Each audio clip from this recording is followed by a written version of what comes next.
கிறிஸ்து இயேசுவில் பிரியமான சகோதர சகோதரிகளே, ஆரோக்கியனுடைய அன்பு பிள்ளைகளே, தவக்காலத்தினுடைய 4ஆம் வாரத்திலே நாம் காலடி எடுத்து வைத்திருக்கின்றோம். இந்த வாரம் முழுவதும் கடவுள் நமக்கு கொடுக்கின்ற செய்தி ஆண்டவருடைய வாக்குறுதிகளாக அமைந்திருக்கின்றது. ஆண்டவருடைய வாக்குறுதி நாம் கடவுளுடைய பிள்ளையாக வாழ்கின்ற பொழுது ஆசீர்வாதம் நிறைந்தவர்களாக நாம் இருப்போம் என்ற வாக்குறுதி நமக்கு கொடுக்கப்படுகின்றது. ஒவ்வொரு மனிதனும் ஆண்டவருடைய ஆசீர்வாதத்தை நிறைவாக பெற்று எல்லா நலன்களும் பெற்று வாழ வேண்டும் என்பதுதான் ஆசை.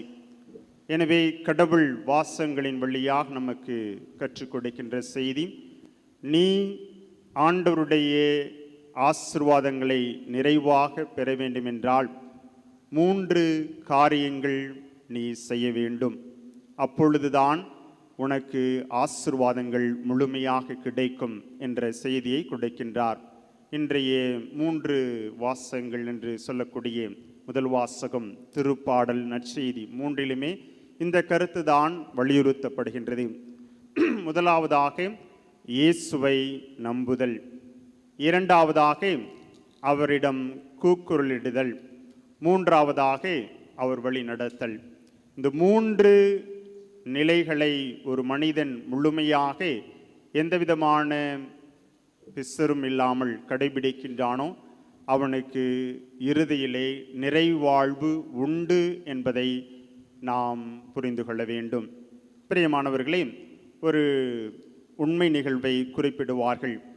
2ஆம் உலகப் போர் நடந்து கொண்டிருந்த பொழுது 1939ஆம் ஆண்டு ஸ்லோவாக்கியா நாட்டிலே நடந்த ஒரு நிகழ்வு. 2ஆம் உலகப் போரிலே குறிப்பாக ஜெர்மானிய நாசி படைகள், ஹிட்லருடைய நாஜி படைகள் என்று சொல்லக்கூடிய அந்த படைகள் யூத மக்களை கொன்று குவித்து கொண்டிருந்தது. அப்பொழுது யூதர்கள் எல்லாம் எங்கே ஒளிந்திருக்கின்றார்கள், அவர்களை கண்டுபிடித்து அவர்களை சித்திரவதை முகாமில் அடைத்து அவர்களை கொலை செய்ய வேண்டும், இதுதான் அவர்களுடைய திட்டமாக இருந்தது. அவ்வாறு யூத மக்கள் ஏறக்குறைய 60-70 குடும்பங்கள் ஒரு இடத்திலே ஒளிந்திருக்கின்றார்கள் என்ற செய்தி அந்த படைகளுக்கு கிடைக்கின்றது. எனவே அந்த படைகள் அந்த மக்கள் ஒளிந்திருந்த அந்த கிராமத்தை நோக்கி செல்கின்ற பொழுது இந்த நேரத்திலே மக்கள் அனைவரும் கடவுளிடம் மன்றாடினார்கள். நாங்கள் இறக்கப் போகின்றோம், எங்களை காப்பாற்றுங்கள் என்று. அப்பொழுது கடவுளுடைய அந்த வல்லமை அவர்களுக்கு செயலாற்றியது. இதனை அறிந்த இங்கிலாந்து நாட்டை சார்ந்த படை வீரர் ஒருவர், ஜெர்மானியர்களுக்கு எதிராக இங்கிலாந்து நாட்டு படைகள் செயல்பட்டன. எனவே அந்த படை வீரர்கள் இந்த மக்களை காப்பாற்ற வேண்டும் என்று அவர்கள் நினைத்து, குறிப்பாக ஒரே ஒரு அந்த படை வீரர் மட்டும் அன்று இரவிலே அந்த அனைத்து மக்களையும் கப்பலிலே ஏற்றி இங்கிலாந்து தேசத்திலே கொண்டு போய் சேர்த்து அவர்களுக்கு வாழ்வு கொடுத்ததாக ஒரு உண்மை நிகழ்வு குறிப்பிடப்படுகின்றது. அந்த மனிதர் நிக்கோலஸ் வின்ஸ்டன் என்பவர். அவர் இப்பொழுதுதான் 2016ஆம் ஆண்டு 106வது வயதிலே இறந்தார். அவர் தன்னுடைய வாழ்க்கை குறிப்பிலே குறிப்பிடுகின்ற பொழுது, ஆண்டவரிடம் அவர்கள் மன்றாடினார்கள், அவர்கள் வாழ்வு பெற்றார்கள் என்ற அருமையான செய்தியை அவர் கோடிட்டு காட்டினார். அவர்கள் கடவுளை நம்பினார்கள், கடவுளிடம் கூக்குரலிட்டார்கள், அவர்களுக்கு வாழ்வு கிடைத்தது என்று அந்த ஒரு இக்கட்டான சூழ்நிலையை குறிப்பிட்டு காட்டினார். பிரியமானவர்களே, இதைத்தான் இன்றைய வாசகங்களிலே நாம் வாசிக்கின்றோம். முதலாவதாக கடவுள் மீது நம்பிக்கை கொள்கின்ற அந்த நிகழ்வும், கூக்குரலிடுகின்ற 2வது நிகழ்வும், அவரை பின்தொடர்ந்து அவர் வழி நடக்கின்ற நிகழ்வும் ஒரு மனிதனிடத்தில் இருக்கின்ற பொழுது ஆசீர்வாதம் கிடைக்கின்றது. இன்றைய முதல் வாசகத்தினுடைய பின்னணியை பார்க்கின்ற பொழுது இறைவாக்கினர் இசையா இறைவாக்கினர், பாபிலோனிலே அடிமைகளாயிருந்த மக்கள் மீண்டுமாக எருசலேம் வந்த பொழுது அவர்களுக்கு அந்த ஆறுதலின் செய்தி, வாக்குறுதி கொடுக்கப்படுகின்றது. நீங்கள் பாபிலோனிலே கவலைப்பட்டு கண்ணீர் விட்டு அழுது துன்பப்பட்டீர்கள், இங்கு எருசலேமிலே இனிமேல் கவலை இருக்காது, கண்ணீர் இருக்காது என்று சொல்லி ஆறுதலின் செய்தியை கொடுக்கின்றார். இதற்கு காரணம் அந்த இஸ்ரேல் மக்கள் பாபிலோனிலே துன்பப்பட்ட பொழுது கடவுளை நம்பினார்கள், கடவுளிடம் கூக்குரலிட்டார்கள். இனிமேல் உம்முடைய வழியில் நாங்கள் நடப்போம் என்று வாக்குறுதி கொடுத்தார்கள். எனவேதான் கடவுள் அவர்களை பாபிலோனிய அடிமைத்தனத்திலிருந்து மீட்டு ஏற்கனவே பாலும் தேனும் பொழியக்கூடிய அந்த வாக்குறுதி கொடுத்த அந்த தேசத்திற்கு அழைத்து வந்தார். அவர்கள் நம்பினார்கள், கூக்குரலிட்டார்கள், கடவுளுடைய வழியிலே வாழ்ந்தார்கள். அவர்களுக்கு வாக்களிக்கப்பட்ட அந்த நாடு கிடைக்கப்பட்டது. அதை முதல் வாசகம் நமக்கு தெளிவுபடுத்துகின்றது. பிரியமானவர்களே, இன்றைய பதிலுரை பாடலிலே பதிலுரை பாடல் 30 இது தாவீது அரசனுடைய பாடலாக நாம் பார்க்கின்றோம். அவன் அரசனாக இருந்த பொழுதும் அரசனுக்கு பிறகும் அவருக்கு பல்வேறு சோதனைகள் வந்தது. அவருக்கு பல்வேறு விதமான சோதனைகள் எதிரி நாட்டுகளிலிருந்தும் உள்நாட்டிலிருந்து வந்தது. அப்பொழுது அவர் செய்த காரியம் எல்லாம் கடவுளை நம்பினார், கடவுளிடம் கூக்குரலிட்டார், கடவுளுடைய வழியில் நடந்தார். அவர் ஆசீர்வாதம் நிறைந்த அரசராக, உலகத்திலே சிறந்த பேரரசராக திகழ்ந்ததை அவருடைய வாழ்க்கை வரலாற்றில் இருந்து பார்க்கின்றோம்.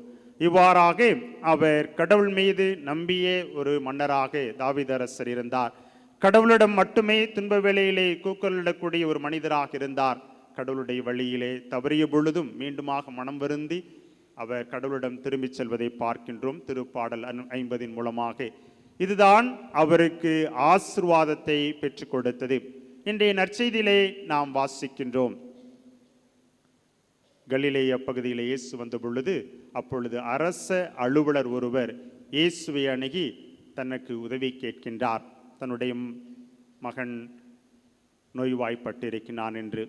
அந்த அரசர் கடவுளுடைய மீது நம்பிக்கை கொண்டவராக, குறிப்பாக விவிலியத்திலே பார்க்கின்ற பொழுது அந்த கலிலேய பகுதியில் இருந்த அரச அலுவலர் என்று சொல்லப்படக்கூடிய ஒரு மனிதர் யூத சமுதாயத்தை சார்ந்தவர்.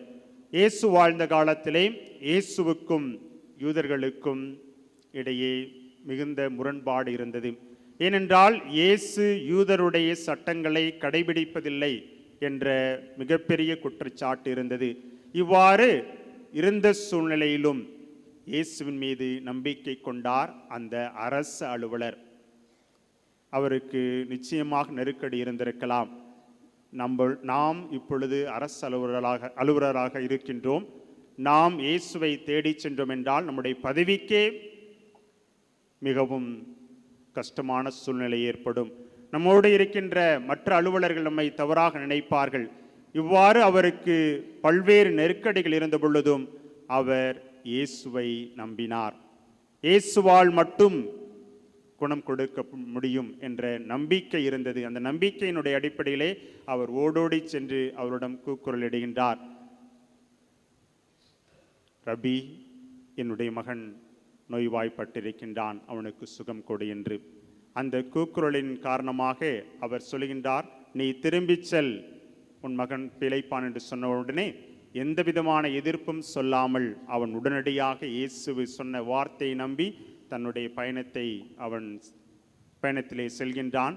இறுதியிலே தன் மகன் உயிர் பிழைக்கின்ற நிகழ்வை பார்க்கின்றான். அதுதான் ஆசீர்வாதம். பிரியமானவர்களே, இவ்வாறு இன்றைய வாசகங்கள் மூன்றும் நமக்கு அருமையான செய்தியை கொடுக்கின்றது. நாம் கடவுளை நம்ப வேண்டும், கடவுளிடம் கூக்குரலிட வேண்டும், கடவுள் சொல்லுகின்ற வழிகளிலே நடக்க வேண்டும். அப்பொழுதுதான் நாம் வேண்டி நிற்கின்ற அனைத்து ஆசீர்வாதங்களும் நமக்கு கிடைக்கும். அதை தாழ்ந்த தவக்காலத்திலே 3 நற்செயல்களை சொல்கின்றார்கள். ஜபம், தபம், தானம். ஜபத்தை நாம் கடவுளை நம்புகின்ற செயலாக நினைத்து கொள்ளலாம். தவத்தை கடவுளிடம் கூக்குரலிடுகின்ற செயலாக நினைத்து கொள்ளலாம். தானத்தை ஆண்டவரை வழி நடக்கின்ற செயலாக நினைத்து கொள்ளலாம். இவ்வாறு நாம் வாழ்கின்ற பொழுது நாம் வாழ்கின்ற வாழ்க்கை ஆசீர்வாதம் நிறைந்த வாழ்க்கையாக இருக்கும். கிறிஸ்தேசுவில் பிரியமானவர்களே, அன்னையினுடைய ஆலயத்திற்கு நாம் வந்திருக்கின்றோம். அன்னையிடமிருந்து அற்புதங்களையும் அதிசயங்களையும் நான் பெற்றிருக்கின்றேன். அன்னையின் வழியாக நன்றி காணிக்கைகளை செலுத்த வேண்டும் என்று நாம் வந்திருக்கின்றோம். அன்னையானவள் வழியாக ஆண்டவர் கேட்கின்ற செய்தி, மகனே மகளே, நீ இந்த 3 வழிகளை பின்பற்றினால் உனக்கு நிறைவான ஆசீர்வாதம் கிடைக்கும். அதனால்தான் பழைய ஏற்பாட்டிலே நாம் வாசிக்கின்றோம், உன்னுடைய எண்ணங்கள் வேறு, என்னுடைய எண்ணங்கள் வேறு. நான் மற்ற பழிகளை அருவருக்கின்றேன், ஆனால் உன்னிடமிருந்து கனிந்த உள்ளத்தை எதிர்பார்க்கின்றேன் என்று தான் சொல்லுகின்றார். பழைய ஏற்பாட்டிலே மக்கள் பல்வேறு பழிகள் அவர்கள் நிறைவேற்றினார்கள். அவற்றையெல்லாம் ஆண்டவர் அருவருக்கின்றார் என்று சொன்னார். அப்பொழுது ஆண்டவர் சொன்னது, நான் விரும்பியதெல்லாம் உன்னுடைய கனிந்த உள்ளம். அந்த கனிந்த உள்ளம்தான் கடவுளை நம்புகின்ற உள்ளம். அந்த கனிந்த உள்ளம்தான் கடவுளிடம் மட்டும், இயேசுவிடம் மட்டும் கூக்குரலிடுகின்ற உள்ளம். அந்த கனிந்த உள்ளம்தான் இயேசுனுடைய வழி நடக்கின்ற உள்ளம். இதைத்தான் கடவுள் நம்மிடமிருந்து எதிர்பார்க்கின்றார்.